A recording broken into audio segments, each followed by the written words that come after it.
Carrie here, Early Bird Plumbing. Hey friends, we got the pretty gray water heater from the wholesale house. They were gonna throw it away for some warranty issue, and we're like, please don't, let us chop it open. So we chopped it open, and it's pretty and shiny and new inside. And then we have this old one over here, and it was never flushed. And so we chopped that one open too, to see what it's like on the inside. All right, Michael, show us. Okay, flushed. So you don't flush the water heater, you build up with calcium, sediment, rust, and it sits at the bottom, and then every time that water heater heats, it's cooking through all of that grossness, and it's sort of a gradual thing, so you might not even notice it, but it's absolutely in there. Clean water heater, this is what it should look like.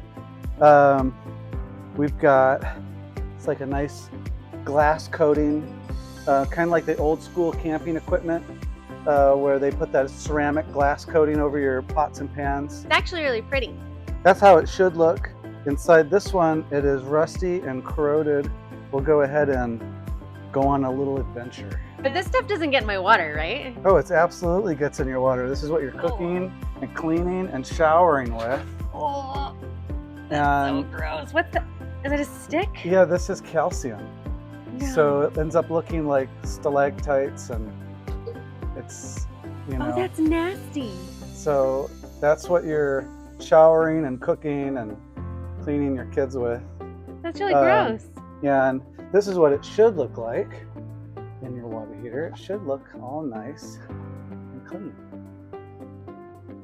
So when you flush a water heater, like, how do you get that stuff out?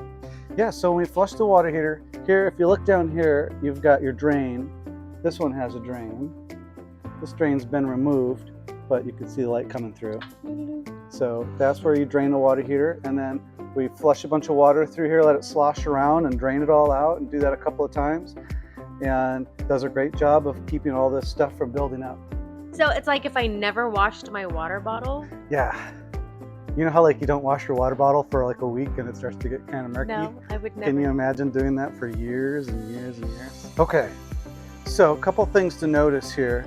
One of the big things that's going to make a difference is you see the thickness here compared to this.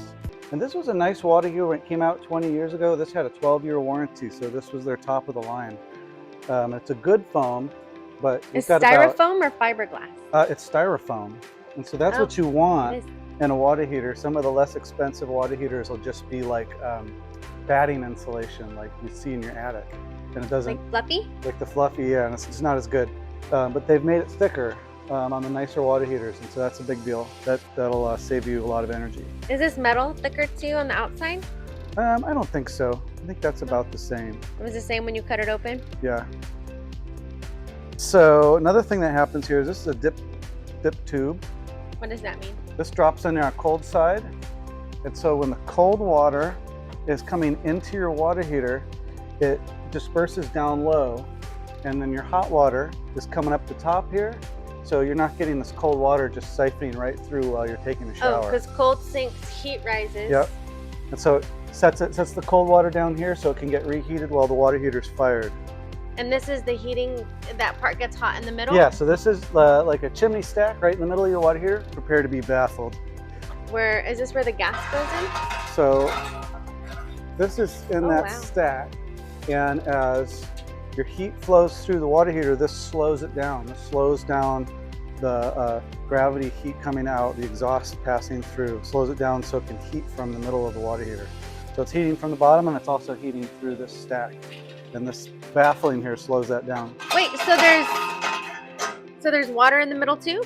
No. No. That's your exhaust from the heat. This is your burner right here. Air intake. You've got your gas line.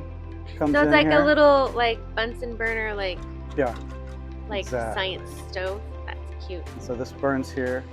These are pretty efficient. This is from a 30 gallon. I think technically it's a 28 gallon.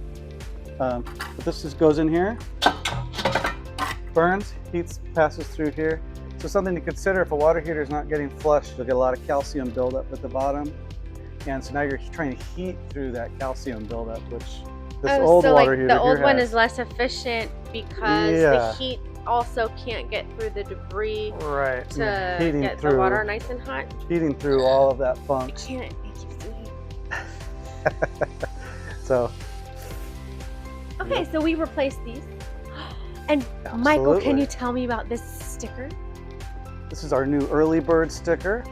Has the save the date and it reminds you when it's time to flush your water heater. Or you can call us and we can take care of that for you. Early bird plumbing. Give your plumbing problems the bird.